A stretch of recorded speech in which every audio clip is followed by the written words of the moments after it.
Bueno, estamos con el diputado provincial Santiago Pérez Pons del Frente Chaqueño y bueno, queríamos conocer un poquito qué pasó con esta denuncia contra el municipio de Sáenz Peña en la causa Bolsa de Comercio. Bueno, voy a intentar hacer lo más resumido posible. Acá se llevó adelante operaciones de riesgo con fondos municipales, firmadas por el intendente, firmada por su secretaria de Economía, firmada por su secretario de Gobierno, Diego Landricina, que en conclusión se perdieron más de 2.000 millones de pesos, 1.800 hasta el momento, pero van a seguir rechazándose cheques en los meses posteriores, sin ordenanza municipal, sin presupuesto, sin aprobación del Tribunal de Cuentas, con un riesgo que las administraciones municipales no pueden tomar. El Tribunal de Cuentas es categórico, que solo pueden invertir en plazos fijos o en tipo de inversiones que no tengan riesgo. Estas operaciones se llevaban adelante desde el año 2023, por lo tanto el intendente no podía desconocer, porque en el año 2023 ganaron plata con eso, en el año 2024 ganaron plata con eso y en 2025 perdieron. Entonces desconocen en el momento que perdieron, pero ellos no sabían en los momentos que ganaron. Un dato no menor es que la tasa de interés que le pagaban por estas operaciones era el doble que un plazo fijo. Y cuando vos te pagan mucha tasa de interés es porque el activo en que estás invirtiendo tiene mucho riesgo.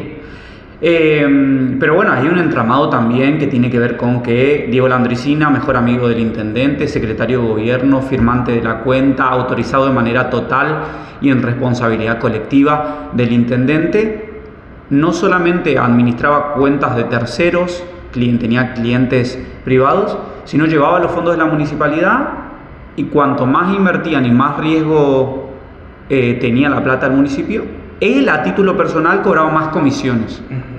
Solamente por las últimas operaciones se llevó en su bolsillo 15 millones de pesos. Y bueno, y hay otras cuestiones que se van a conocer en los próximos días de inversores, ¿no? Todos de la municipalidad, funcionarios públicos, proveedores del Estado, contratistas, todo un círculo cerrado del intendente como cabeza de todo ese grupo. Y su mejor amigo y secretario de Gobierno, que era funcionario público, ¿no? Entonces tiene una gravedad terrible, no solamente que se perdieron los fondos de la municipalidad y no van a volver, pues toda una mentira esto del embargo, esa plata no está en el municipio, está en una cuenta judicial y el proceso pues lleva 10 años. Ahora, ¿el intendente podía desconocer esto o no? Y no, yo en parte de mi ampliación de la denuncia mostré los contratos firmados por Bruno Cipollini, los datos personales donde él pone como propio un mail del municipio donde hace las operaciones, donde se cambia el perfil del inversor, donde autoriza de manera total y actuar en su nombre a Diego Landricina. Diego Landricina operaba, es un sistema digital como si fuera un home banking, donde después de cada operación le llegaba a su mail el recibo de la operación, compraste cheque no garantizado de la empresa, la médula por tal tasa de interés a tal monto a vencer en tal momento. Muy evidente. Digo, ¿cómo puede desconocer el intendente las operaciones del 2025 si en 2024 hicieron las mismas operaciones por las que ganaron plata e ingresaron fondos al municipio? ¿Lo escuché decir en algún momento que se habían timbiado la plata? Totalmente. Esto es como jugar a la poseada para un ciudadano común que no tiene una responsabilidad institucional. Sabes que las probabilidades de perder son muy altas. Y eso de vuelta lo refleja en el mercado, en el sistema financiero, lo refleja la retribución, la tasa de interés, cuántos intereses vas a cobrar. Si un plazo fijo te paga por la plata que invertiste 100 millones de pesos y esto te pagan 210 millones de pesos, bueno, hay un riesgo inmenso. ¿Por qué vas a ir a un activo que te paga el doble?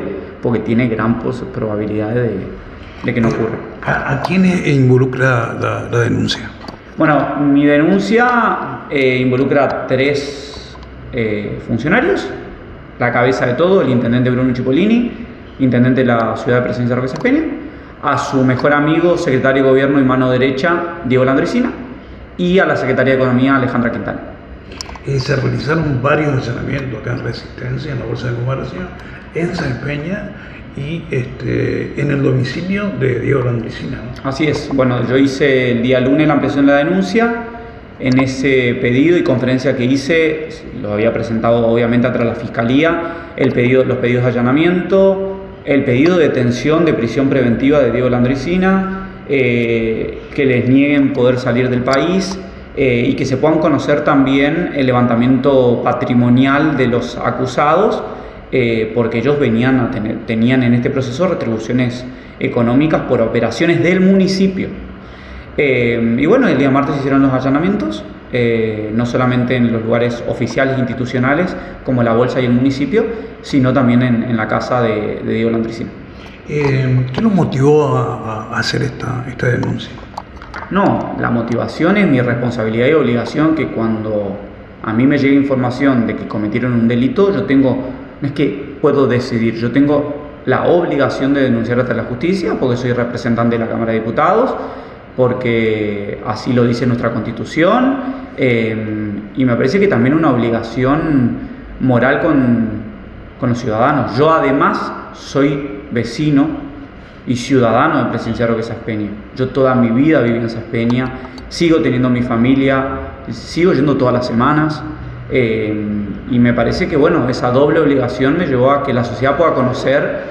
Si yo no denunciaba esto, todo este conflicto que hoy es telenovela en todos los medios no hubiese existido. Ahora, ¿esta gente podría ir detenida o no? Mira, yo lo que pedí, porque es lo que corresponde, es la prisión preventiva de Diego Landricina, porque él cobraba comisiones personales y hoy sigue siendo funcionario del Ejecutivo Municipal con todo su equipo, y el proceso continúa. Entonces, por lo tanto, puede entorpecer el proceso de la causa. Contra el intendente me parece que uno tiene que seguir las actuaciones institucionales. Nosotros vamos a llevar al Consejo Deliberante de Saspeña su pedido de licencia, que se aparte hasta que el proceso y la justicia determine cuál es su responsabilidad. Ahora la Bolsa de Comercio se puso a disposición, brindó todo lo que tenía que brindar, y dice que quieren que investiguen, ¿no? Sí, a ver, la Bolsa de Comercio tiene que seguir su defensa, tiene que seguir su defensa el gerente general Barriosima. A mí me tiene sin cuidado qué responsabilidades también pueden tener ellos en todo esto. Ahora, esto es aparte. El intendente es un rol institucional del Estado votado para administrar y para cuidar el patrimonio de los saspeñenses. Se perdió la plata, la hicieron sin normativa, era ilegal porque estaban asumiendo riesgos, no le informaron a los organismos del Estado. Acá hay un incumplimiento de los deberes de funcionario público y una malversación de fondos públicos. Después, todas las discusiones de la bolsa, del gerente, si ellos sabían, no sabían, a mí me tiene sin cuidado. Yo no soy defensor de ellos, sí sé cómo funciona una bolsa, que funciona como un intermediario que necesita la orden del acreedor para poder invertir o no en un activo, pero eso es aparte. Digo, seguramente hay muchos estafados en esto, o algunas personas que también perdieron plata de acreedores privados, ¿no? Pero la responsabilidad de un intendente, o de un gobernador, o de un presidente, no es la misma. No es la misma. Cipollini también salió a decir de que eran irresponsables en la Bolsa de Comercio, ¿no? Sí, y será una discusión que tengan que llevar ellos y la justicia tendrá que analizar. A mí me tiene sin cuidado lo que pase con ellos, ¿eh? Acá me parece que mi denuncia es clara, concisa, técnica. Ellos tenían un presupuesto con déficit fiscal y financiero, no tenían remanente para invertir, no había ordenanza municipal, los activos eran de riesgo, el intendente firmó los contratos, Diego Landricina cobraba comisión a título personal. Parece que el hecho está consumado en términos de las actuaciones administrativas y legales que llevaron adelante y la responsabilidad política del intendente. Después, el resto de la investigación la tiene que llevar la justicia. Ahora podría haber una corrida de inversores de la bolsa, ¿no? Ya está ocurriendo. No es solamente que va a ocurrir, ya está ocurriendo, porque en el mercado lo más importante es la credibilidad. Claro. Y cuando se pierde la credibilidad termina siendo muy difícil. ¿Y cómo sigue todo esto? Y bueno, yo espero que la justicia actúe, porque la justicia que tarda no es justicia. Entonces me parece que tanto para los ciudadanos de Saspeña como para el propio intendente, que se pueda conocer qué ocurrió. Y bueno, nosotros pedimos las imputaciones, esperamos que los llamen a declarar, que los procesen y que el proceso de la investigación avance cuanto antes. Diputado, yendo a otro plano, ¿qué le pareció el discurso del presidente y del gobernador de la provincia? Bueno, me parecieron distintos y con ciertas similitudes en el programa económico. En el rol institucional, el gobernador cumplió, habló sin muchas agresiones, algunas que otras contradicciones discursivas que no comparto. Lo del presidente sin palabras, me parece, yo no comparto, y lo puse en mi expresión va a llegar una generación a cambiar toda esta locura. O sea, nuestra generación tiene que cambiar esta locura. Pero hablo de propios y ajenos, ¿eh? No se puede seguir con este nivel de agresión y confrontación de personas que representamos a los ciudadanos. Los ciudadanos no quieren que estemos peleando e insultándonos entre nosotros, quieren que hagamos política pública y ellos quieren vivir tranquilos sin escucharnos. Y cuando los ciudadanos de un país, de una provincia, viven sin escuchar a los políticos porque su situación económica están dando.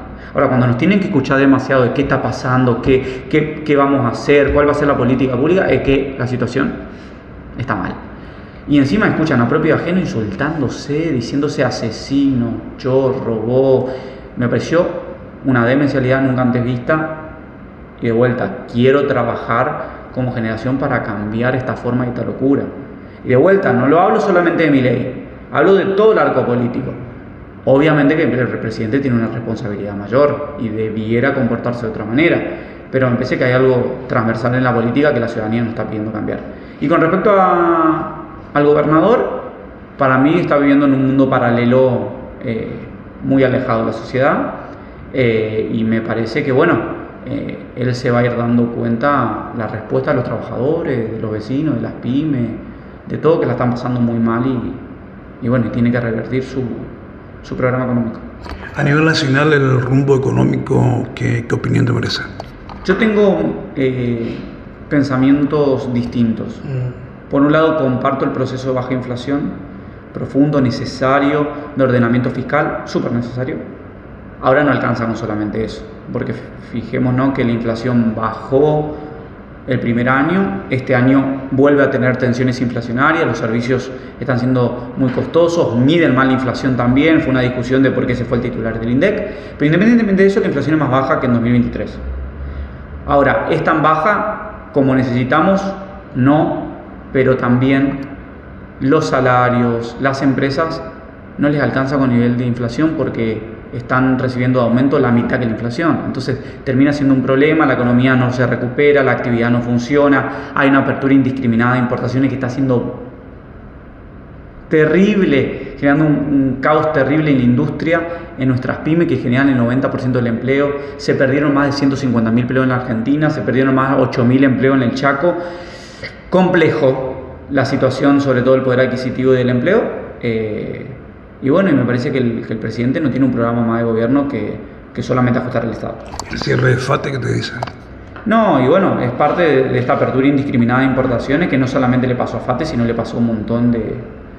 Santana Textiles acá en Chaco está bajando su capacidad terrible y va a empezar a despedir trabajadores y va a pasar con el resto también. ¿Crees que esta historia se repite en lo que ocurrió en los 90? Yo creo que tiene muchas similitudes, sí, con ciertas modificaciones, porque antes había un ejercicio de la política pública. Independientemente de una decisión económica, había ciertas políticas públicas que contenían a la sociedad, ¿no? No muchas, pero cierta política. Ahora no hay política pública. Yo nunca lo escuché al presidente en un acto de gobierno, en una cadena nacional, explicar o anunciar alguna política pública. Nunca. Desde los 2 años y medio que es presidente, nunca anunció una política pública para algún sector y me parece que por ahí no va. ¿Cómo crees que termina esto? Yo creo que esto termina yéndose desde el gobierno, eso no me queda en duda. Le quedan 2 años de gobierno, tiene que terminar su mandato. Espero que no le haga más daño del que ya le hizo a la provincia. Estamos en una provincia con déficit fiscal y financiero, estamos en una provincia donde crece el endeudamiento, es una mentira que están pagando deuda, mentirosos totales, y es simple. Él aceptó tener déficit fiscal y financiero en 2024 y 2025. Cuando hay déficit, hay deuda, porque si los ingresos son menos que los gastos y esos gastos los tenés que financiar, ¿con qué los financias? Con deuda.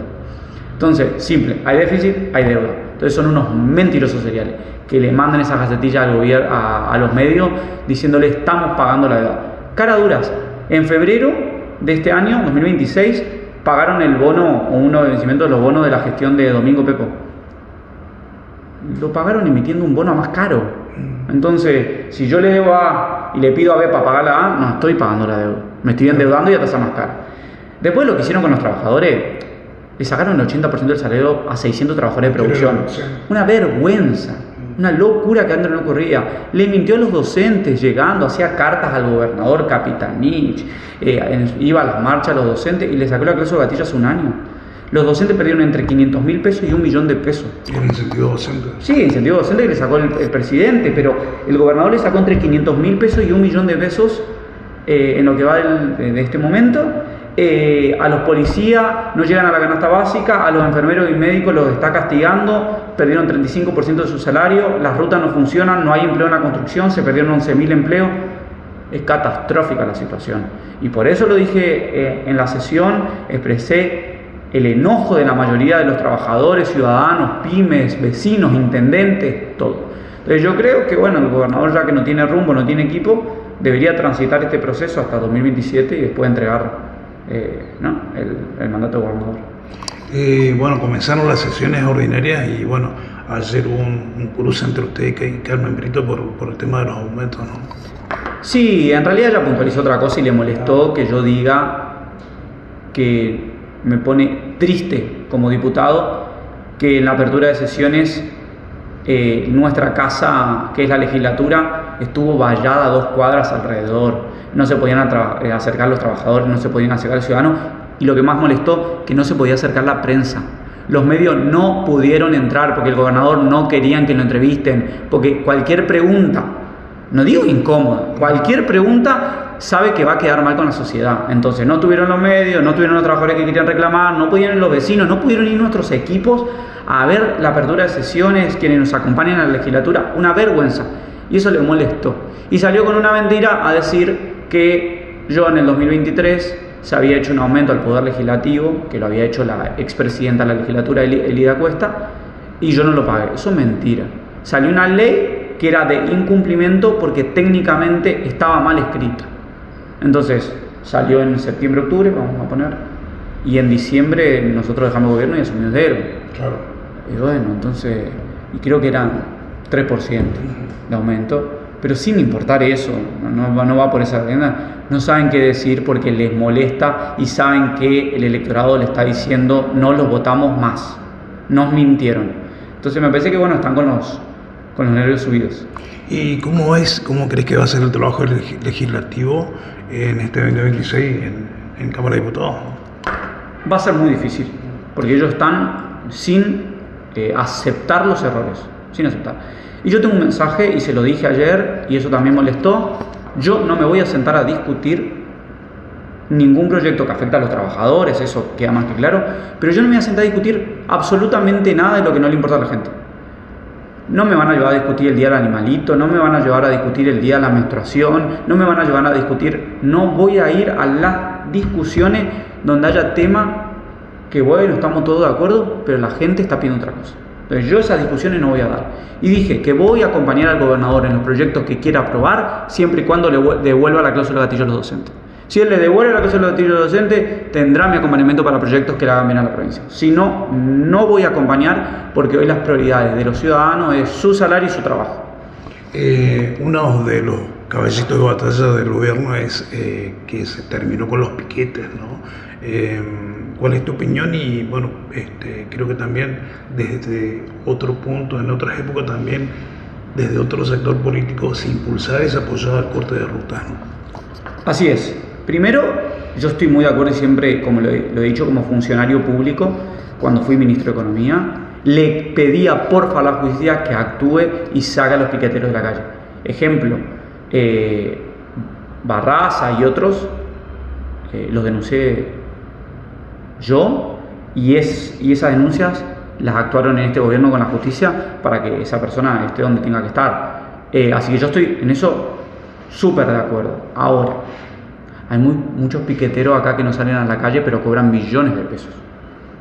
Entonces, bueno, el ejemplo de Cipollini, digamos, perdón, pero no él es un piquetero, es un intendente, pero se están afanando la plata de los contribuyentes a través de otras alternativas y me parece eso una locura demencial. No lo ve en la calle, pero lo ve con la timba financiera, lo ves poniéndose algunas páginas digitales para cobrar ciertas cuestiones. Mira, esto esto es chico y no conocemos todo.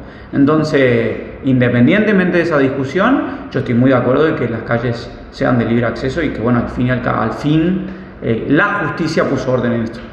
Tu opinión sobre el conflicto en Medio Oriente y la postura de la Argentina en ese sentido. Argentina siempre fue un país de paz. Nunca hemos tenido nuestros atentados, producto de cuando tomamos posiciones para un bando de lo que están discutiendo. Yo agradezco vivir en la Argentina por la tranquilidad, otros países no lo pueden hacer, y me parece que lo de Milei es un papelón en las relaciones internacionales. Ya en los años 90, cuando se tomó una posición en contra de cierto grupo de Medio Oriente, tuvimos 2 atentados, a la Embajada de Israel y a la AMI. Sí. Y bueno, esperemos que eso no ocurra por la posición que está tomando el presidente. ¿Alguna reflexión en general? Con respecto a lo que está pasando en nuestro país, lo que pasa en la provincia, se tienen que animar. Nuestra generación se tiene que animar a cambiar las formas, a ser mejores, a ser profesionales, dedicados, estudiosos, caminar, conocer esta provincia y dar una propuesta electoral de esperanza a los ciudadanos. Si nosotros tenemos esa fuerza, no tenemos que tener miedo. Leandro Esdero se va a ir del gobierno 2027 y nuestro espacio político tiene que gobernar. Ahora, no podemos gobernar de la misma manera. No podemos, se tienen que sumar dirigentes nuevos en todos los ámbitos, no en la política partidaria, en los lugares de los sectores económicos, en los lugares de los sectores sociales, que cambie un poco la historia. Y me parece que eso es súper necesario, yo voy a trabajar para eso y bueno, espero que la gente nos pueda acompañar. Diputado, muchas gracias. Gracias.